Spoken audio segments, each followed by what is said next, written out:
A second here, and I'm going to say what's up to the party people in the place to be. Let me cut that down. Yeah, there we go. Oh my goodness. What's up, everybody? How are you guys doing today? How are you? Welcome to the Yasmin Breakdown. Absolutely. We got receipts. Our girl has won the Cincinnati Open. Okay. Our girl, Coco Gauff, y'all, has won the Cincinnati Open. And so I wanted to do a reaction today. I wanted to do a video where we talk about the fact that she actually won in 2023.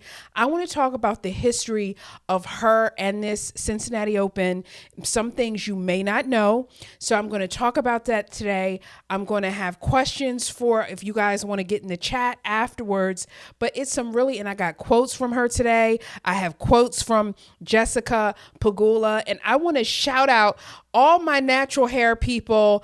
I am looking for you. We're going to get a sponsor for the We Got Receipts and the Yasmin Breakdown because we support natural hair. I just freshened my hair up before I came on here. And so we're very good. I'm a little part going a little crazy, but let's get into what is going on today.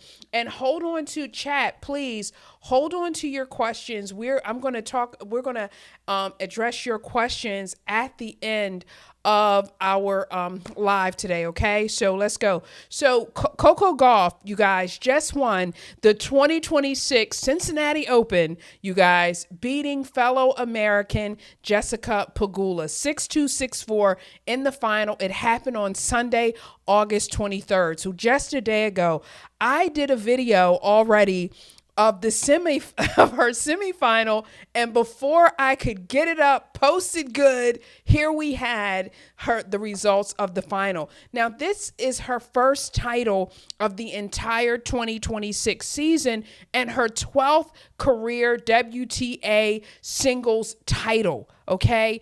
And so this is the same tournament that broke her a year ago. And so a lot of times when we see these matches and we see these things popping off, we don't know the history. But today I am going to share a little bit with you of the history just in case you don't know it. So Coco, who we love so much, shout out to Coco, y'all. She first won Cincinnati in 2023. Okay. She first won in 2023 and she beat Karolina Muchova 6-3, 6-4. This is in 2023. So that's 3 years ago. That 2023 title was her first ever WTA 1000 trophy. Okay. And at that time, she became the youngest Cincinnati champion in tournament history, okay, at that time, okay? That win directly foreshadowed her breakout. Weeks later, she captured her first Grand Slam title at the 2023 U.S. Open. So if anybody has been paying attention, what that means is the fact that she won Cincinnati, if we're superstitious, it means she might be, right, the predicted winner for the 2026 U.S. Open. We know that starts in a couple of weeks. So this 2023 Cincinnati win was really sort of like a launch pad moment for her career.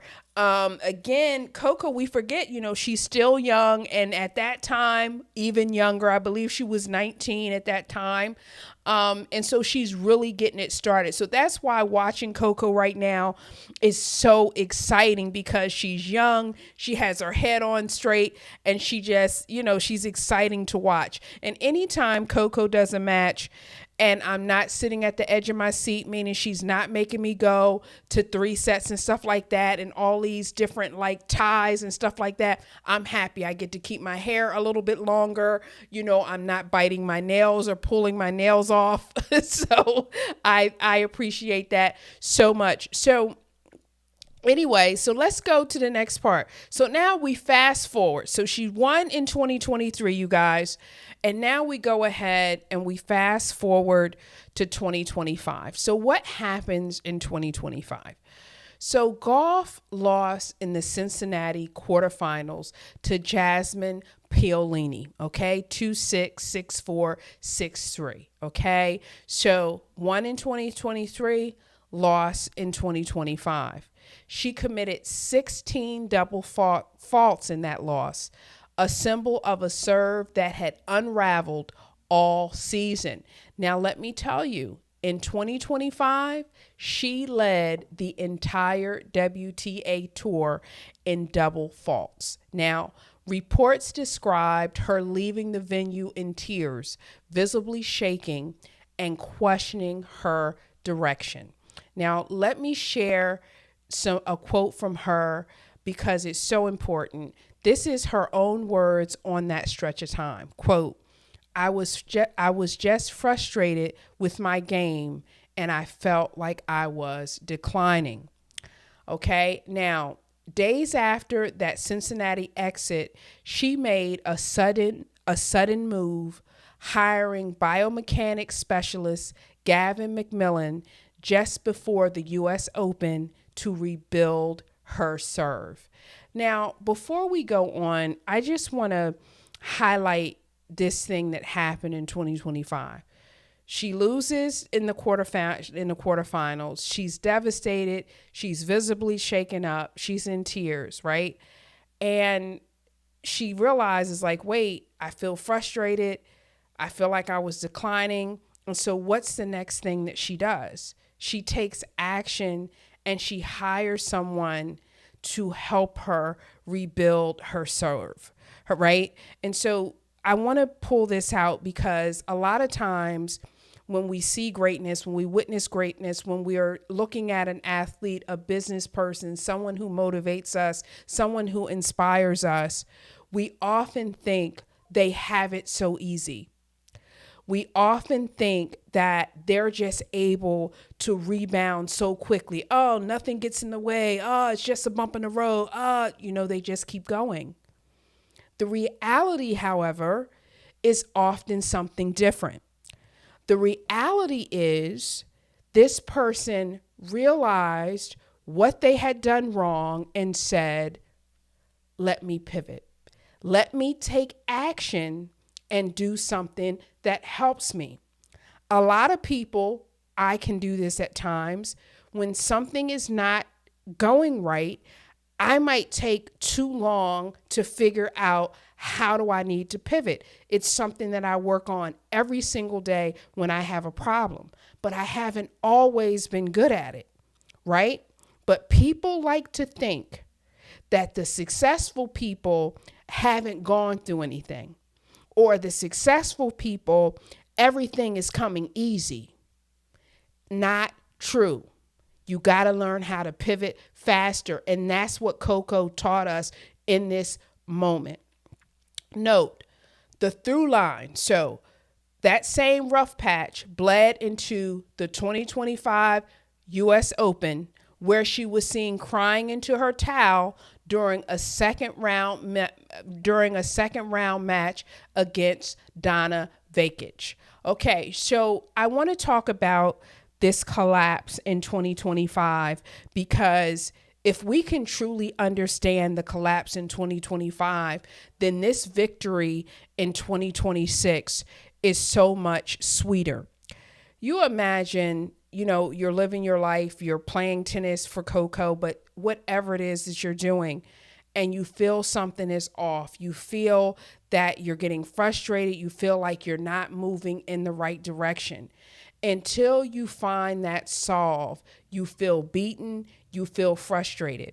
And with tennis, every game that you're playing, every match that you're playing, and you're still off kilter, it's a reminder for you that you are not where you want to be. So to have her sort of being upset at the Cincinnati Open and then turning around and being upset at the U.S. Open, it's not surprising, because the solution to do something different, to fix whatever that problem was had not fully been implemented, right? But the lesson that we can take from that, is that, hey, the problem is not going to fix itself, right? So if we're dealing with something right now that we need to fix, we can't count on anybody to fix it but us. And that's the reality that we have to deal with.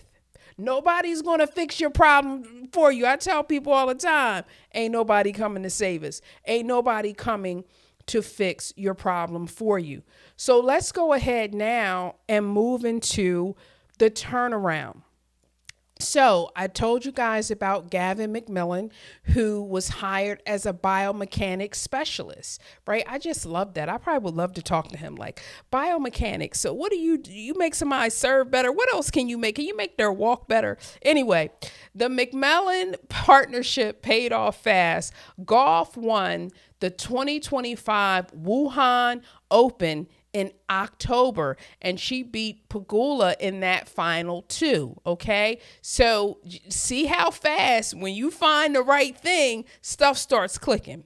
Heading into 2026, she framed Cincinnati as unfinished business. So now let's do the setup for the 2026 hard court season: semifinals at the National Bank Open, then arriving in Cincinnati looking to close the loop, okay? And so I look at sports and tennis and basketball, just sports period, is such an analogy of how you have to approach life. You know something is off. You have some performance the next day, the next month, the next week. And if you don't fix it, it's going to keep bothering you. It's going to keep being an Achilles heel for you. It's going to keep creating a problem, a difficulty for you. So either you're going to be sick of having the problem, or the problem's going to start making you sick, right? So that's your only option. And so it's a mindset shift. And this is why I love sports so much, because people are always shifting their mindsets, and if they're not, you see it. So let's go to the 2026 run to the final. Gauff, who is right now the number 4 seed, advanced through the draw, and she beat the unseeded Sarah Belek in 6-4, 6-1 in the semifinal. On the other side, number 3 seed Pegula pulled the tournament's biggest upset, ending defending champion Iga Swiatek's 10-match win streak, 7-5, 4-6, 6-4 in the semis. Now, that set up the first all-American women's Cincinnati final since 1970. You guys, that is 56 years ago, okay? So history is being made, and these people who I do not know, but I'm going to put them in there, Rosie Casals over Nancy Ritchie. Okay. So let me give you a fun little fact here, a fun little factoid. Pegula had publicly said before the semis that Gauff was the opponent that she wanted in the final. Now, I have to tell you guys, I have thoroughly enjoyed watching Jessica Pegula. I like her as a player. She is so gracious. She is so kind. She is somebody that, I know we do a lot of Black women in sports, but we're going to have to, adopt her. We like her a lot. She's just gracious, and she's super cool. Like, she seems super warm and all of that. Everybody not warm. Y'all know what I'm talking about. I don't have to explain. But anyway, she said that she wanted Coco in the final, and this is where when your mama said be careful what you wish for, this would be that example. So let's get to the final and the highlights real fast, you guys. So Coco defeated Jessica Pegula 6-2, 6-4. Match completed in just 1 hour and 14 minutes. And it's interesting because the faster the match is completed, it almost feels like not to say it's less competition for you, but it just seems like it's going so quickly. You know what I'm saying? But anyway, Gauff came out of the gate dominant, racing to a 5-0 lead in the first set behind her speed, defense, and improved serve. And so that was really, that was really great to see as well. Pegula broke back late in the first set to avoid the bagel, but couldn't stop the set. In the second set, Gauff broke immediately for a 2-0 lead, held to 3-0, then pushed it to 5-2. Pegula clawed back, breaking Gauff to make it 5-4, the closest the match got. Then Coco answered immediately, breaking Pegula's serve to love to close it out 6-4. Now, here's a key stat for all my young people who are aspiring tennis players. Gauff had just one double fault the entire match. One, okay? And double faults aren't good, but they happen. But when you can control your double faults, it seems like you can control the game. I don't know. Don't quote me on that, but I think you can probably quote me on that. But Gauff had just one double fault the entire match, and it was a direct callback to the 16 double faults that ended her 2025 Cincinnati run. So let's run that back.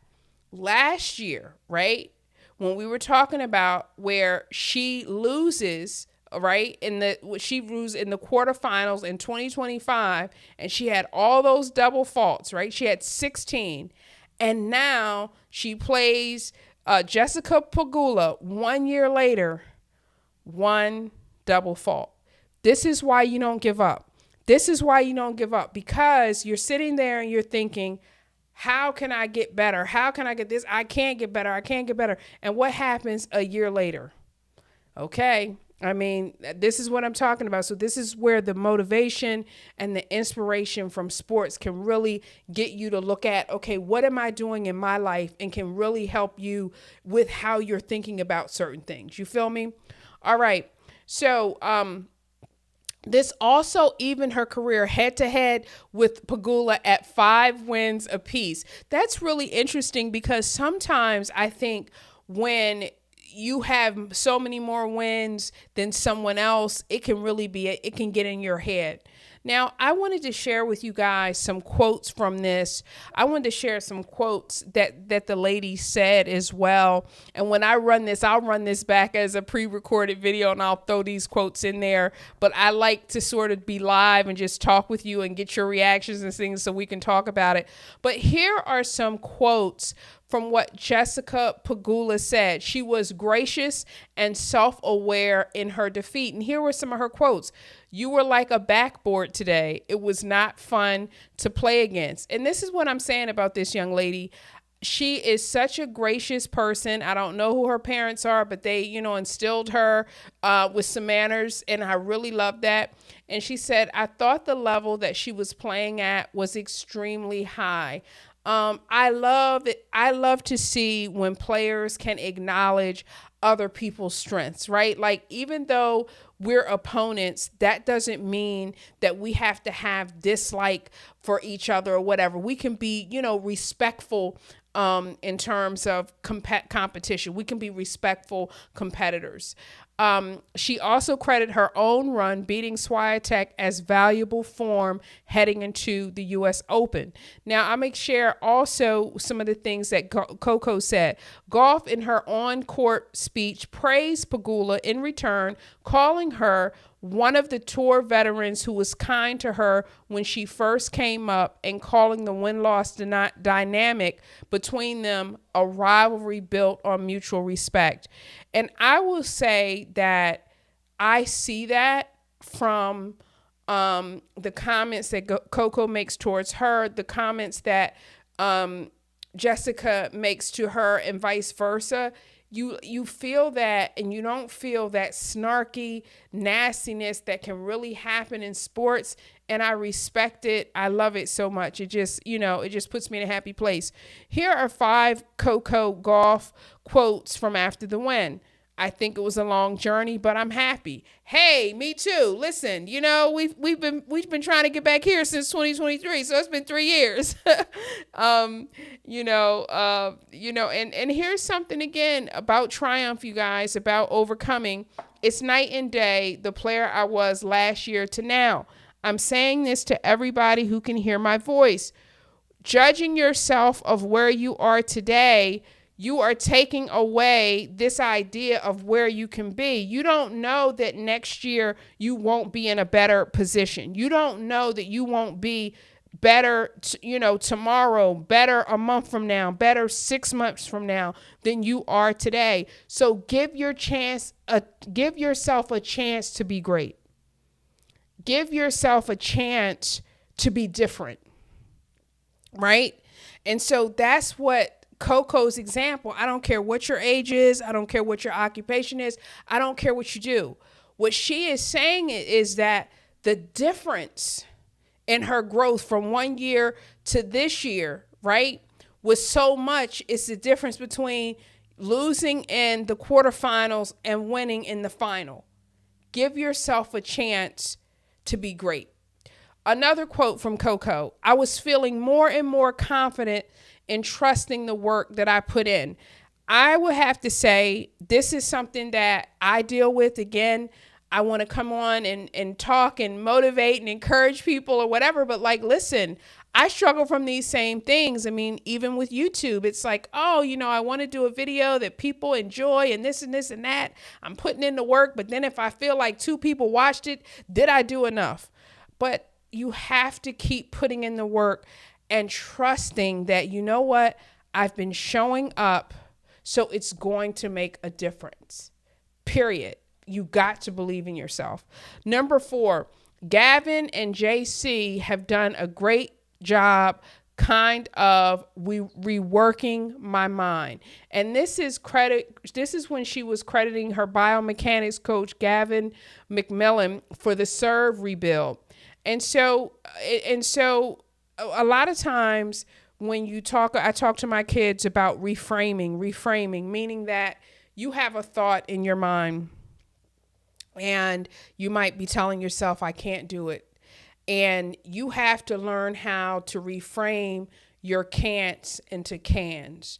You have to learn how to reframe your impossibilities into possibilities, right? And when you're a professional athlete and you're making money, you pay your coaches to help you not only develop your serve better, make your backhand better, make your forehand better, make whatever you got to do, your mechanics better, but also your mind, right? It starts in the mind. And a lot of people don't realize it's not simply what you do, it's how you think about what you do. Right? And so we have to reframe. When I talk about YouTube and how I want to grow in the Black women's sports space and Black women's empowerment, I say I am going to win at YouTube. I don't care how hard it's been. I'm going to win at the end. You know what I'm saying? And this is what I tell myself. This is what I say out loud. All right. Now, the 5th thing, because our girl Coco is certainly gracious as well. And she said she wanted to congratulate Jess and she also said, you're an incredible player. And this was from her on-court trophy speech about Pegula. And so like I said, I think Coco is great player. I think Jessica Pegula is a great player. I think that seeing the respect, they hugged genuinely when the match was over. I just like the genuine authenticity that I saw. You know what I'm talking about. Y'all seen some cold people. I'm not going to call them out. You seen the fakery. Y'all know what it is. So when I see that there's a genuine love even though you're competitors, I appreciate that so much in my chest. It makes me feel good. So let's get to the bigger picture. Gauff becomes just the third woman in the Open era to win Cincinnati twice, joining our girl Serena Williams and Victoria Azarenka. All right. And here, let's give some full framing here. She went from parking lot tears in 2025, biomechanics rebuild, title number 12 in 2026, 1 week before the U.S. Open, the same major her 2023 Cincinnati title preceded. This is what we call growth, you guys. This is what we call movement. This is what we call believing in ourselves, okay? So whatever you're going through, give yourself the chance to grow. That's all I'm saying. Give yourself permission to grow, right? Coco's own caution to close the loop. She doesn't see this as a guaranteed predictor for New York, but calls it proof of how far she's come in 1 year. And so I want to share a small story before I get into our chat really fast. But like I was on, I think Threads. I'm on Threads, and I was on Threads recently, and I was doing one of my videos. I had posted one of my videos or a clip from one of my Angel Reese videos. And this guy was like, oh, that's why you only have 5,000 followers. A year ago, I had 800, right? So my point is growth. Give yourself permission to grow. All right, y'all, I'm going to get into and see if there is anybody in our chat today. I'm going to check our chat right now on the channel and see if there's anybody. How are you guys doing? My name is Yasmin Shiraz, and this was a special reaction to Coco Gauff winning the Cincinnati Open 2026. She won in 2023 as a 19-year-old, and now she has won it again in 2026. We are happy for her. We are inspired by her, and her performance truly showed what growth that can happen for someone who puts in the work for just a year of time. So just keep that in mind for you. I hope you're pulling something for that. And let me go ahead and see if there's anybody in here today in my chat. What growth? Okay, there we go. All right. Yes. Hey, Michael Bay, how are you? Hi, chat. Hi, Michael Bay. Are you still in here? Are you still in here with me, Michael Bay? So I just wanted to see if you guys had any comments. Did anything jump out at you guys from the Open, from the Cincinnati Open? Did you guys pull anything? I tell you, I've been exercising more. I generally exercise anyway, but I was out there with my kettlebell because I'm telling you, these ladies, they're working out. They're taking care of themselves. We got to be doing the same thing. So, hey, Gracie Moss. Gracie Moss says, love watching you. Thank you so much, Gracie. Teachable moments, the way you analyze these matches of the top tennis players, and you are fair. I love Coco and Osaka. Thank you so much for that, Gracie. I really feel that sports is such a great analogy of life. You know what I mean? Like to go from Coco crying last year to being able to this year win.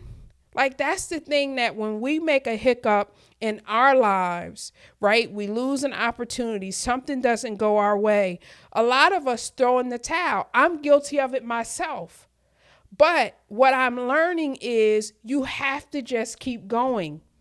And if you're a sports watcher, I don't care who your favorite, basketball, football, hockey, soccer, I don't care what it is. They are giving you a master class because guess what? Every game isn't perfect, and they still have to find a way to stay in shape, sharpen their skills, get outside of their heads, stop overthinking, give themselves permission to be great. If that is not a parallel for life, I don't know what it is.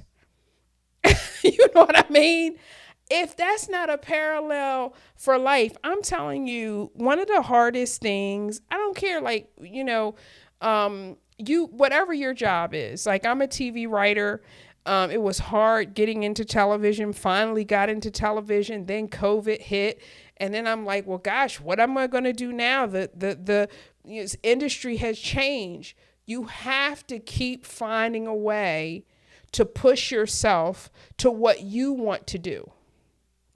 And that's what sports gives us a masterclass. It's literally like man against the world, man against the machine. You know what I mean, you guys?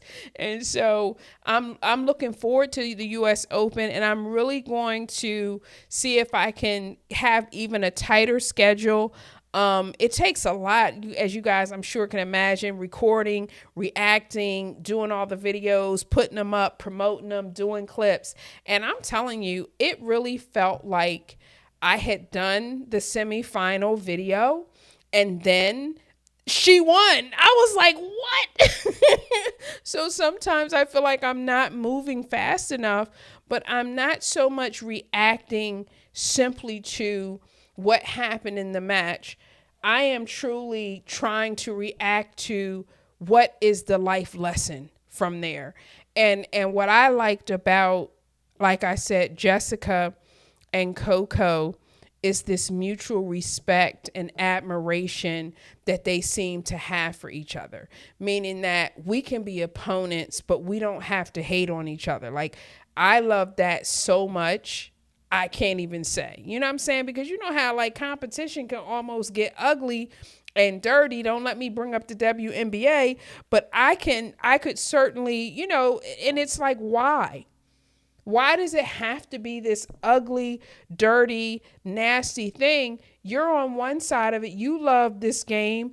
I love this game. And you know what I mean? And why are we not looking at each other's game to level up? So that's something for me. That's something of how I look at it as well. So Gracie, thank you so much for that compliment. I am certainly inspired by sports and just life in general, but sports because there's so much to it. Like, if we all, looked at our lives like, okay, how can we be the best at whatever it is that we're doing, we probably would approach life very differently. Because, I remember several years ago, someone saying, well, you know what, you should get a coach, a life coach. And I was like, what do I need a life coach for? Like, what is that for? But when the person was explaining it to me, he was saying that, he did sort of the connection between athletes become the best that they can because they have somebody coaching them. So if you want to be best at your sport, you get a coach for you. If you want to be best at your life, you need a coach for your life. Now, I don't know if you guys agree with that or not, but that's sort of something that I was, that I was told. So let's see how that goes. But anyway, you guys did you guys get anything else out of the Cincinnati Open? We had, who else did we have? Madison Keys. She was the other semifinalist. She lost her, and I can't remember the other person she played, but was it Jessica Pegula? It would have been Jessica Pegula then. Yeah, I think that's who she played, right? Because she made it to the quarterfinal, I believe. I'm not sure. I think so. I'm not looking at it. But it was really good. I'm really sort of interested in what Venus and Serena are going to do.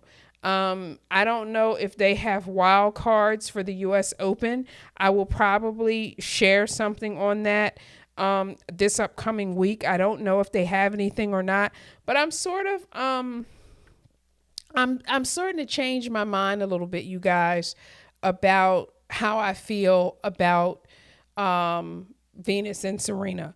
Excuse me. A couple of weeks ago, I thought, well, if they just want to play because they're going to play and, fans want to see them play, then I think it's fine, right? And ultimately, I want them to do whatever makes them happy, honestly. Like, if you want to play, play. But then, like, they didn't win their doubles match. They didn't win. They didn't get out of, like, the first round. And then we have Venus, who's lost all 11. She lost all 11 of her matches this year. I mean, I don't know. Like, I'm just starting to feel weird about that. Like, if you're losing every match, is that an indicator that maybe you hang it up? I don't know. Like, I want people, because to me it's recreation, right? They don't want all their titles that they going, like, if they don't want to win anymore, if they don't win anymore, they have done their thing, correct? So, but now I'm starting to wonder, do you just chill out? Do you become a coach? Do you open a school? Do you do something different for love of the game that is outside of playing? And I'm starting to wonder, because unlike, say, a LeBron James, who is contributing to his team winning or what have you, it's a little bit different when it's a one-on-one.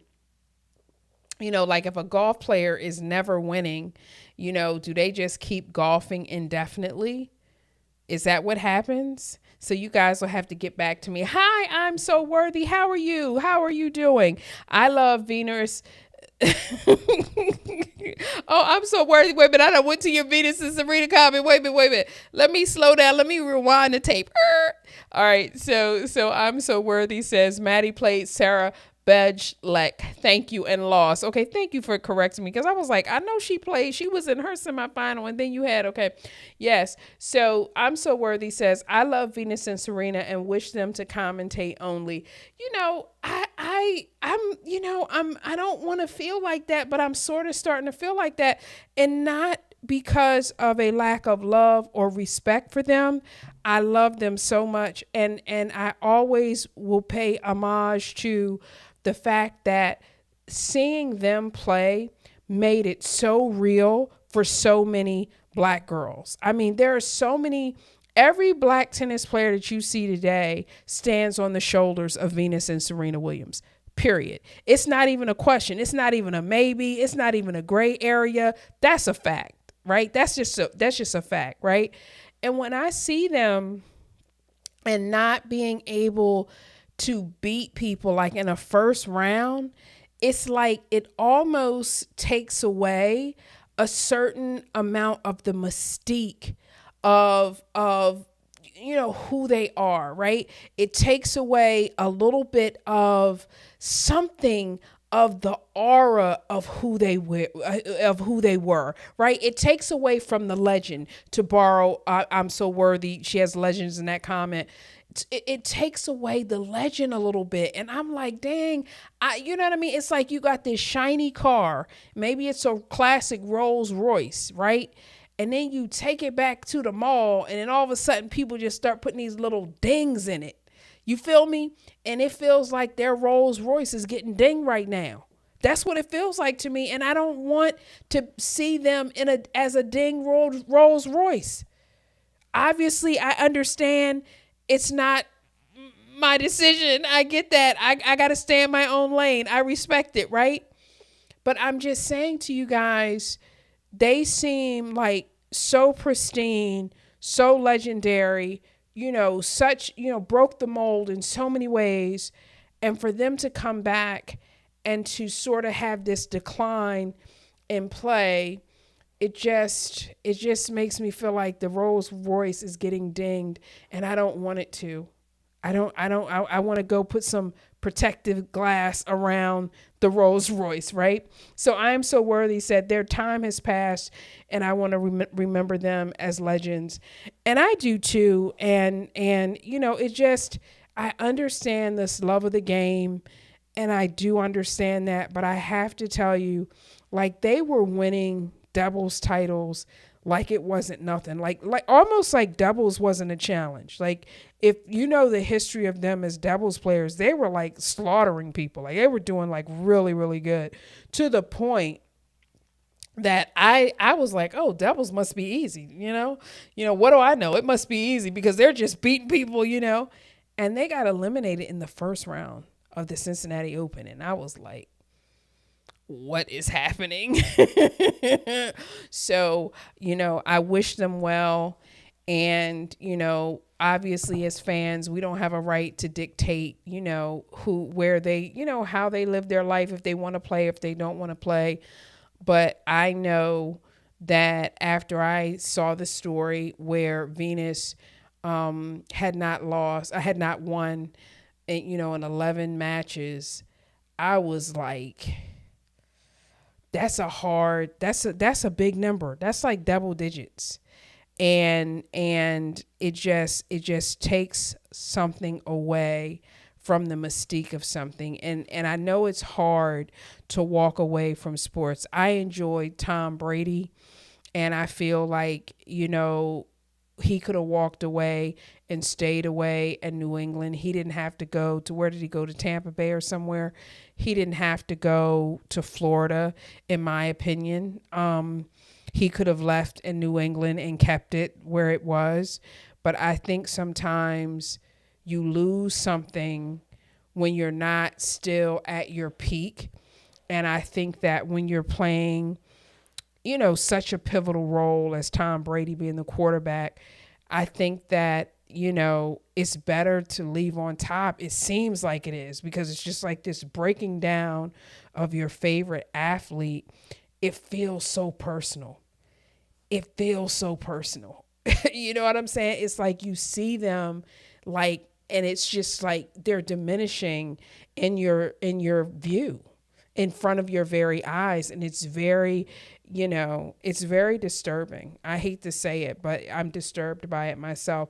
And you're saying Djokovic, Novak, you're saying the same thing.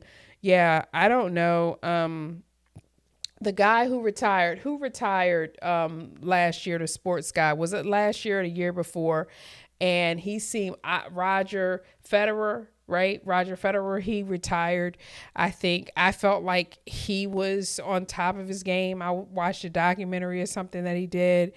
I think it's very hard for people to walk away from the game. I think that, especially if you have not really thought about like what your second act is. I think if you know in your heart of hearts what your second act is, I think it's a lot easier for you to know what you're going to do differently, because I think that you're like, oh, I'm going to start a business. Oh, I'm going to start a school. Oh, I'm going to drive the kids to, private school or whatever the freak, you already know what you're going to do. But I really believe that it's hard for athletes to walk away when they don't know what they really want to do, or you walk away, you start this second career, you start this second life, and it doesn't give you the fanfare, the attention that maybe you became addicted to. Now, I don't know that I would agree that all athletes are addicted to fame and attention, but I certainly believe some of them are. I believe some of them are addicted to the fame and being relevant. I think a lot of people, we were talking about on Threads, fame, everybody wants to be famous and all this type of stuff. I think a lot of people want to be famous, and I think athletes who are famous, they are, they don't want to be irrelevant. They don't want to be the person that's not trending. I think for some people, particularly in this social media world that we live in, and it's just all about their psyche and this, you go out, you hit this ball, you shoot the ball, you kick the ball, you do all this, you make this money, you get these fans, you get all these people, you don't have to wait in any line. People give you free stuff. All of this stuff, you're at this elevated, level. And then you go into regular life, you get to keep the money, but all the fanfare is gone. And I think for some people, that's an adjustment, and I think that, like, hey, you guys, if you want me to counsel with you about just take the check, don't worry about the fame, I'll help you reframe that. You don't need the fame. Fame is not even good for you. You don't need it. But I really think people struggle with that. Great. Gracie Moss. Yes. Gracie Moss is saying, you're welcome. Said Venus and Serena, let them play. I hear you, Gracie. And I was like that a couple of weeks ago, but now it's just, I'm just tugging on the inside. Gracie says they are not competing in the manner they competed before. 100% true. The younger players are excited to play them. Absolutely. I agree that the younger players are excited to play them. I agree with that. I agree that seeing their name at a U.S. Open, at a Cincinnati Open, just the excitement of that. But you go in knowing that you're not getting the player from 10 years ago, 15 years ago, or what have you. And fans, we just have to find a way to let that go. We just have to find a way to let that go. But I also, feel like, being a player is not the only way that athletes can contribute to sport. I don't know if anybody here are basketball fans, but one of my favorite podcasts is All the Smoke. I love this podcast. I don't know if you guys are basketball people, but I'm a basketball person as well. I focus on, obviously, women's sports because I feel like women need people in media promoting them. But I really love this All the Smoke podcast, which is with Steven Jackson, who was a basketball player, and Matt Barnes, who was a basketball player. And I know Matt Barnes. I'm more familiar with Matt Barnes than I am Steven Jackson in terms of playing and being familiar with his game. But when I tell you the interviews that they've done on their show and the personal stories that they have shared from being basketball players, from what they've gone through while playing, it is like a fantastic podcast. It just is. It's just in how they connect to people. So if you guys get a chance, definitely check out that podcast, All the Smoke. And I just wonder if some of these athletes who are playing longer, are they holding off from this second career contribution that they have this other thing that's inside of them that they could be doing, and they're not doing it because they're holding on to them being players. You know what I'm saying? And again, hey, I listen, you got to do what you want ultimately, and they know that.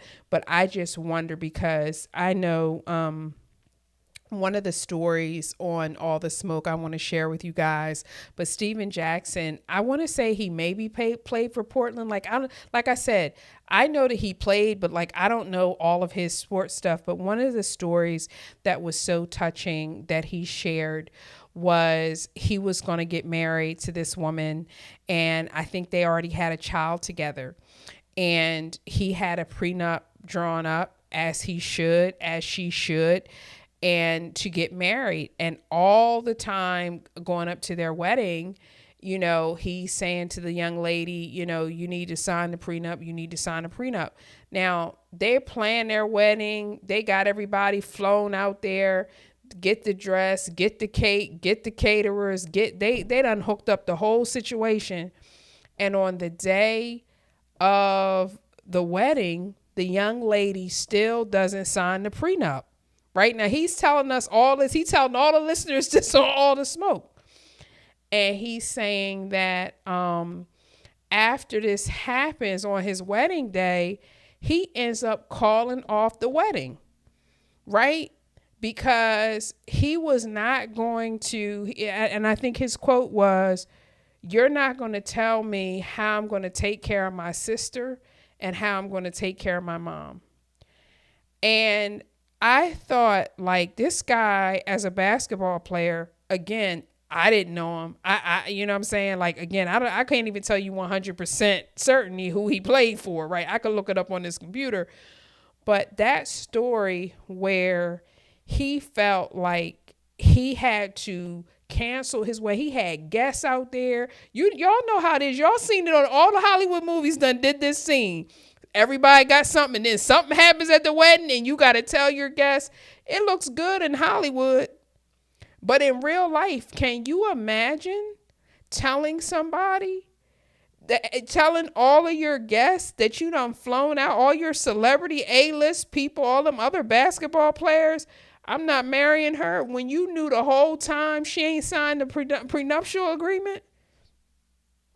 So I love that they may not have known. They probably don't have communication degrees. I don't know that they ever, fancied themselves as commentators of any sort. Like, I don't know their background like that. But that story is something that is a lesson. And I can't remember, he says somebody's mom, I can't remember whose mom, but he said he was crying and everything. And somebody's mom, a teammate's mom, somebody's mom came up to him and hugged him and just, really encouraged him and was like, hey, it's going to be all right. And now he's married to somebody else. I don't know who that is. But my point is that sometimes we hold on to something that is in the way of the next great thing that we could be doing. And the All the Smoke podcast, to me, some of the stories that you catch on that show, you would never know, because people don't be that vulnerable. People are not that vulnerable to say, hey, I spent all this money for this thing. I had all these people come out and I knew she wasn't signing the paper. And we waited to the last minute and I had to say, you know what? We're not going to get married. A lot of people would have been embarrassed to tell that story. And Steven Jackson, it's the reason why I'm like, okay, he for real. People don't want to be vulnerable. So I just wonder for myself, do we hold on? And this extends again beyond sports, because all of us, we hold on to relationships we need to let go of. Hello, somebody. We hold on to jobs we should have let go of. Hello, somebody, right? So we hold on to all sorts of things longer. But I think for some people, like when LeBron finally retires, man, what is he going to go and do? I can't imagine. I can't imagine what his success is going to be in that next stage. You guys may remember Kobe Bryant retires and gets an Oscar for I Love Basketball, or Dear Basketball. I think it was called Dear Basketball, his movie. So again, what are we hiding from when we hold on to something we should let go of?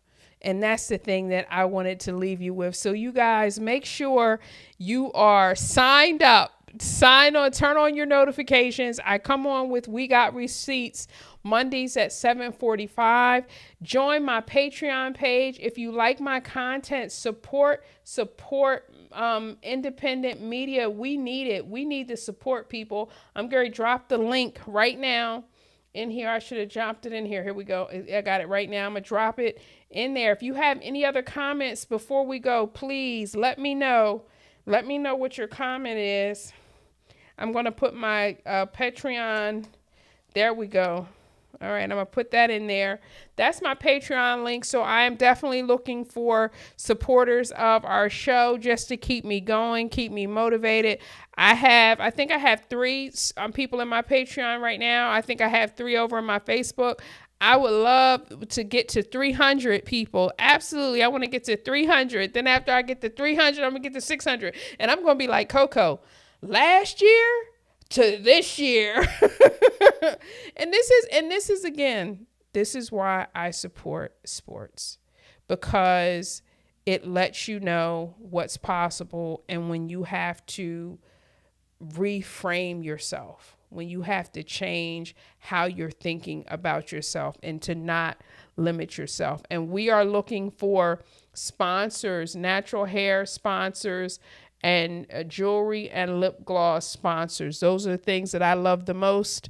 And so I'm going to be having some of those sponsors. So I'm going to be sharing those things with you guys as well. So I love you guys so much. Thank you for listening in with me. And I come on Mondays at 7:45 and I just upload the videos as soon as there's a women's sports story.